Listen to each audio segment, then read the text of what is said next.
Hello and welcome to another episode of the Veterans Corner. My name is Chuck Woodin, joined by my co-host Donna Dunyan, and you're watching the Veterans Corner. We've got another great show. We've been off for a little bit.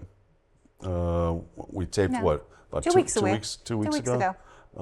We have a guest with us today that actually the topic hasn't been in the state for a while. No, it's been a while. Yeah. I remember in '98, matter of fact, it was in Bristol. Mm-hmm. What it is, it's the wall that heals. It's the Vietnam moving wall, and it will be in Connecticut, and we're going to introduce you to that and tell you all about it. But with us, we've got Jerry Gallo. Jerry, welcome. Thank you. It's great to have you here. All right. And Tom Toppings. Great to have you guys. Thanks, sir. You know, this is you guys. We were contacted by Peter, I think, not too long ago. I mean, him and his wife were on the show. Oh yeah, yep. You know, it's nice to get the referrals, and you know that's how we get a lot of our shows going. But why don't we start about your military background? That's how we usually like to start the show. Yeah. What branch? Well, first of all, Chuck, congratulations on your 300th show. So hopefully there's many more to come. I joined the Army right out of high school in 1963.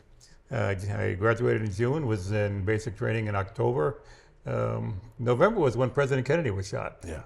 And so it was the very early stages of Vietnam. And when I got out in 65, that was when things were really building up. My career was mostly in training. I was MOS was 113.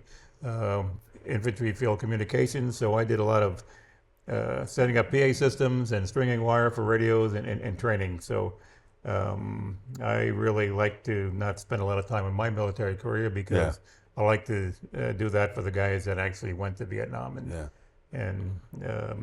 So it's my mission is to do my part for them. You served a very, very important role for those that did. They couldn't have done what they did if you weren't doing what you did. We all have the part of the cog in the wheel, I guess you'd say it. So but no, thank you on behalf of the viewers, the Veterans Corner. I want to thank you for your service. Yes, Tom. thank you. I was on active duty from 1977 to 1981 in the United States Marine Corps. My first 2 years, I served as a radio operator after I got off of Parris Island. I was at Cherry Point with the Air Wing for a year, and then I went to Okinawa. And when I came back, I was assigned to Camp Lejeune, where I was almost immediately assigned to NATO forces and spent the next 2 years in Norway, 200 miles above the Arctic Circle. Wow. Oh, I got home in August of '81, and I've been a civilian ever since. I've just loved my time in the Marine Corps, and I'm proud to be a veteran. Yeah. That's we get that all the time. I mean, anyone that served. There's a great deal of pride. You walk into some of these VSOs, Veteran Service Organizations, and you can usually tell, you know, who the veterans are. Yeah. But anyways, we got a lot of information to cover. So why don't we jump right into it? Thank you for your service on behalf of us here at the Veterans Corner and the viewers. Thank you for the free health care. It's an honor and a privilege. Yeah, it's an honor to have you both here. Thank you. Let's jump into it. All right. So, what are each of your roles with our? Well, we talked about their military background. What are each of your roles with the Wall That Heals? Well, you're the boss. Yeah, I'm co-chairman. The other co-chairman, he's in charge of basically municipality dealing with the town of Manchester and getting all the services we need from police, fire, rescue, public works, and Parks and Rec to be able to put this on. My co-chairman's part is coordinating with the volunteers, the ceremonies that we have. This committee actually existed in 2015 when we brought the Wall That Heals to Manchester back then. And back then our mission was to give the Vietnam veterans a welcome home that they never got. In the 9 years since 2015, it became obvious that there was other things that were going on. Vietnam veterans were not aging very well. There was a lot of PTSD, Agent Orange cancers, mental illness, homelessness, addiction. So this was really the focus for this time is to make all our efforts, all our ceremonies focus around the healing, the part that regardless of what many of the Vietnams came back, many came back adjusted quite well, but a lot didn't. And there are a lot of healing in the families because of the issues that they faced. And we're trying to focus on, there was a day when they were young men, they were a better person, and there was a reason why they came back with the issues that they did. So that's our mission is the healing that the wall does bring. Yeah. What's your part in it? And I'm one of 15 more generalized committee members. As a team, we're designed to support the event by getting the word out to the community in terms of we want people to come to this event. It runs for from the 17th of September when the wall display arrives with a motorcycle escort. And my specific function is to run the social media pages, to deal with corporate sponsorships, and to make sure that the word does get out so that we do have a significant attendance and it's well received by the community. Make sure that the downtown merchants are on board and excited about this project. Yeah. Now, you had mentioned when it was coming. I guess with the question of how I had it lined up was why, how, and the mission details. Location, where, and I think we were going to talk a little bit about the actual wall. In DC. Down in DC. So where's the location going to be? We're coming into Charter Oak Park in Manchester. Yeah. It's off Lower Main Street, backed up right to 384. It's a expansive park. The electrical wall is 3/4 scale of the one in Washington D.C., which means it's 375 feet long. That's a football field. The end zone's in an extra 15 feet. 7.5 feet high at the apex. Takes 36 able-bodied people 6.5 hours to construct. So that'll take place on Wednesday morning, September 18th, and they'll be open for visitors at that point. And then the next morning at 11 o'clock will be the actual official opening ceremony. That's part of my responsibility to set up the ceremonies. So Thursday will be the opening ceremony. We'll have Commissioner Welch there. We're involved in the community. There'll be school that will provide music. There'll be clergy that will provide prayers. It's a community event. We want the community, the region, to participate in this. So we'll have the opening ceremony on Thursday. Friday night will be the POWMIA remembrance. Saturday night, the Agent Orange in memory ceremony, and then Sunday the closing ceremony. As we remember 2015, we're planning all this time, but Sunday afternoon when it leaves will come so quickly. So, but we're going to fill in a lot in the time that it's here. It goes by fast. It does. I mean, there's a lot of, I remember seeing it in Bristol. Yeah. Matter of fact, I was discharged in '83. I didn't join the Legion and the VFW until '98, when I volunteered and helped out with the one in Bristol. Yep. And I was there at nighttime. Pretty much security in the area, and some of the things you see, it was touching, very emotional. Yeah.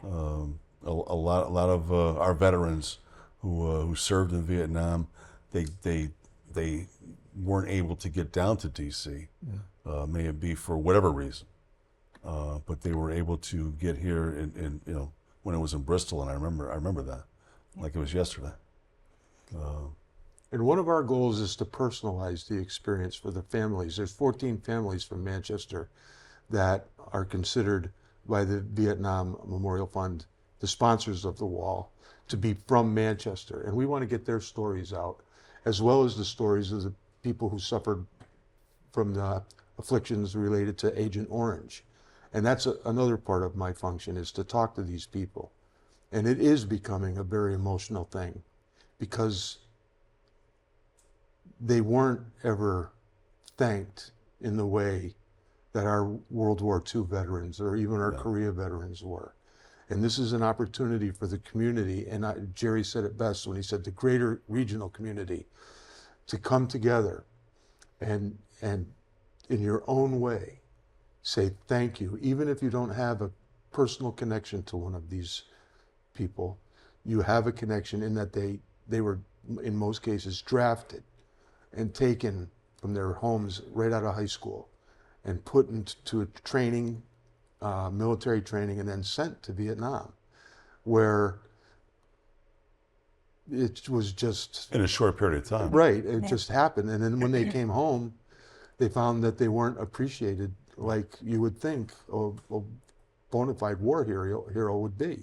Yeah. And we want to make sure that we make up for that. They not only were dealing with the scars of war, they were dealing with how they were received when they came back. Correct. But we're also reaching out to the 614 families around the state. For every Connecticut family who has a name on that wall. When during the construction on Wednesday, if a family member wants to come down and accompany the panel with their family member's name on it, we'll reach out to them. We'll tell them what panel it's in, what they can expect to be there, and they can accompany that wall from the trailer across a couple hundred feet to where the wall is constructed, and see their family member's name panel go up. And Pretty much escorting it from the truck to I'm getting goosebumps. It's an important part of that. about it. It is. My that kind of thing. my dad was a Vietnam veteran. We lost him January 2023. So I'm sitting here trying not to tear up. It's but hard. It's hard not to. It's hard. I know he never went down to DC. But everything you're saying is everything he's talked or said to me before he passed, and things he experienced. So having the walls come into the state are very important to the families as well. And I think that's a really wonderful gesture to have them come and accompany their panel with their loved ones, if they're able to. You know, one of the questions that was part of that question was why. Yeah. And I don't know. Not going to ask that question because we all know why it's coming. Yeah. It's time. It's time. It's time. It means an awful lot to the veteran, not just the veterans, but the veteran community, family members. Mm-hmm. Yeah. People don't talk about it. No. I'm not trying to share stories of people's personal pain. Yeah. So I can only speak in general terms right now. But there are people that I see every day that I didn't know that they lost someone in Vietnam until I got involved in this project. Or they were there. Yeah. Or they were there. And it's because they don't. It's not like any other war we've ever had. Yeah. It's like we don't talk about it, the hidden thing, and it's time that we got it out from the shadows. And Healing said, "Thank you," and process. Right. These people are hurting very much. The way they I talked to 'em. were received when they came back and got off the plane, it pretty much I'm sure that was one of the reasons that caused them not to say much. Yeah. That and what they went through. Well, and how they were treated by not just the community, but the government when they came back. I mean, I've come in contact with many Vietnam veterans who you mention the VA to them, and it's like, okay, I'm sorry, I won't say it ever again. So just in general, how they were treated overall by everybody they came in contact with. You know, if I could share a personal story, I lost my wife of 51 years in 2018, and 5 months later, I met the woman that I'm married to now. Mm-hmm. She divorced a Vietnam veteran, PTSD, severe alcoholism. The family situation was so toxic, so abusive that she had to get her 3 boys out of that environment. So she finally divorced them, and she was single for 35 years when So when we first met, I remember the first time we went out to dinner, and I ordered a double Jameson on the rocks so I could just see her dense up. Yeah. Yeah. And it took a long time for her to really feel comfortable that she was not getting back into that environment. Yeah. So part of the program is the In Memory program that recognizes people that came home from Vietnam and died since they came home. He died from multiple cancers, Agent Orange. So so we were talking about the In Memory program. I said, "What about Bob?" She said, "Bob who?" I said, "Bob who you were married to?" And she looked at me like, "Why?" I said, "If not for you, for your boys, Yeah. that they might see their father when he was a better man, and they could understand why he was the way he was when they were being brought up." And a week later, she came back to me and he's like, I called Jake, and he was all over it. He thought it was the greatest thing that his or her oldest son. And she says, actually, I'm start thinking about. I actually think I can start to forgive him. Yeah. That's 35 years later. So that's the healing part. That's what the wall does. And Well, that PTSD was not only with him; it was passed With the on family. to her Yeah. because of his actions, and obviously that Jameson, triggered the response. people forget the family served too. Oh yeah. Yeah. Oh yeah. Yeah. Well, you and I served at about the same time. I didn't talk about my I'm a proud Marine, Yeah. but I didn't talk about it after I got out because people they didn't understand. They didn't understand that we were volunteers. We were young patriots, and You and I, the draft wasn't on. no, we were volunteers. Yeah. That's another big difference. We chose to go, and I'm glad I did. Yeah. Oh yeah. I wouldn't change that for. No, neither would I. Neither would I. Sometimes I wonder, can't- what would have happened? What if was water on the bridge, but what if you had stayed in Yeah, and did your full 20? I can't believe that I was a Marine. I mean, I know what I did and how I trained, and it does not fit with the person I see myself as. But I was a good one, no less. And that's what's so scary about it. It's being in the Navy for 4 years active, like we all were 4 years Yeah, active. yeah. I mean, the places that I saw just in those 4 years. Yeah. Can you imagine if I stayed around for another 16? Yep, I have a sister that's a flight attendant. I'd be just like her now, talking about all these exotic the- places. But So are there specific things or extra things going on during the event? Well, the agreement with the Vietnam Veterans Memorial Fund is that nothing happens at our event that doesn't happen at the wall in Washington. Okay. So it's a very solemn, somber experience. It's kept very honorable, and so other than the ceremonies that highlight the opening and the talking about the POW MIAs and the Agent Orange and the memories and the closing, it is basically visit the wall. But there's also an education center that comes with it. That's really phenomenal. And talking about things that go on, we have they encourage class tours. We have every available time slot for middle school tours to come to the wall. I mean, they're talking about 120 kids in its tour. That's available during the time that it's here. The Manchester schools have just gone out of their way. They're fighting over the times that they can come to the wall, which was the same way that it was happening in 2015. And so and we have the broadcast journalism class from the high school. They're going to do a video. We've got other videographers, town videographer. So there's a lot going on, but the atmosphere at the wall is going to be very, very respectful, very solemn. Very good. We do have areas, the Manchester Historical Society is going to be doing some events during the time, some presentations. We actually got a call from a woman from a poetry club and an art club that wanted to know if they could write poetry regarding the Vietnam Wall. And I said, yeah, that would have to take place at the Manchester Historical Society building. Wouldn't take, but they're just so anxious. The community has just been so anxious to be part of this, and we have going to have so many off-site events going on Right. during the course of the time. That collaborates with it It collaborates with it, absolutely. One thing I know, I think we did in Bristol, we did have counselors available on site. Is that something?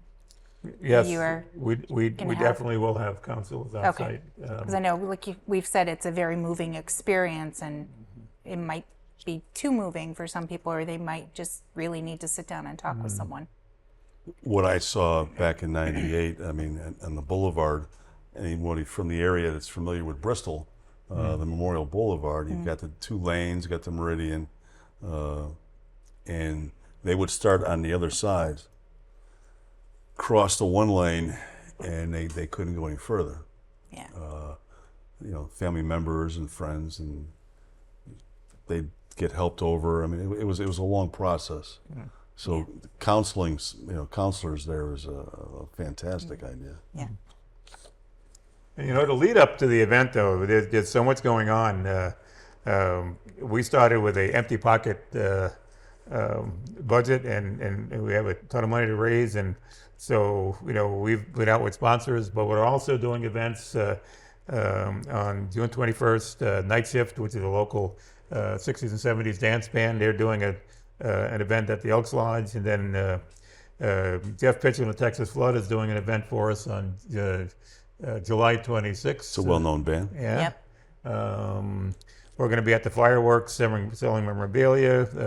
They're doing the Cruising on Main again, the big car show in Manchester. We'll have events there, taking donations, selling our challenge coins and our T-shirts and hats. So there's a lot of work to be done in the interim. So this is what we're doing, keeping ourselves busy. We're out in speaking engagements like this, and talking to groups, talking to different civic organizations and veterans organizations, and a lot of moving parts and a lot of things to put together. Jamie and Peter, you mentioned the Paulas. They're an integral part of our committee. They're in charge of the volunteers, 400 volunteers just for the wall itself, never mind the ancillary parking and traffic control and everything else. Security. So it's a big event, and it's a heavy lift, but It's we're looking forward to worth all of it. Oh, every bit of it. We had talked about possibly talking about Agent Orange a little bit, because actually we haven't touched on that in a few years on this show. We really don't have enough time to go into that. Go into it right. So what we'd like is maybe in the summertime have you back. Yeah. Love to have you. As Thrilled. maybe the end of July gives you that little bit of a buffer. So for the viewers, I mean, a lot of times these shows are rebroadcasted. We want to make sure that everyone knows that it's September 18th through the 22nd, 2024. Yep. A lot of times we have to do that because they may watch this again next year. Yeah. And like, well, we were there for the 18th. Where was it? Now, if someone wants to help you out, volunteer, or be involved somehow, where should they go to for more information? Well, there's 2 locations. The first one is our website, manchesterelks.org/TWTH2024, and that'll allow you access to all the information that's available. And then we have a Facebook page that's a little bit more dynamic and updated pretty much every day by me. And that's the Wall That Heals in Manchester, Connecticut. We have both a Facebook page and a Facebook group, so you can ask questions and see how the event develops. We're about, 95 days out now? So it's going very fast. It's Going to be here before you It's know going to it. be, right, it's an end of the summer thing, and we all know how fast summers go. Yeah.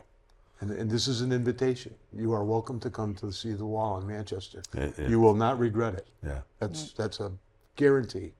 We anticipate 20,000 or more visitors during the course of the visit. I think that's very conservative. I think that's ultra. We got about 15 seconds left. Sorry. So this is the part where I always hate okay, we got to go. Okay.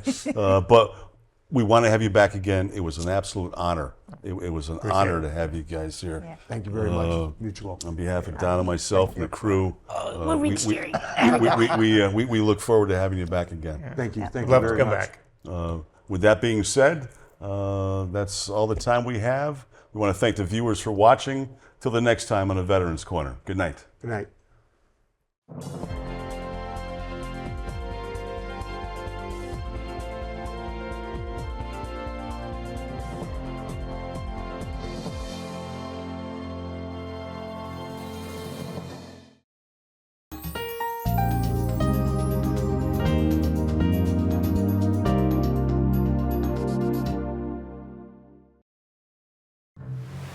The water's warm at Jaws Pond, and we're stocked full of treasures. Big or small, we buy it all. We buy and sell fast rides, power tools, vintage guitars, and so much more. Walk the plank in style with our fine jewelry, diamonds, and watches. Plus, we have a huge selection of the latest video games, including the new PlayStation 5 and Xbox Series X. Jaws Pond, conveniently located on Meriden Waterbury Turnpike in Southington and West Main Street in New Britain.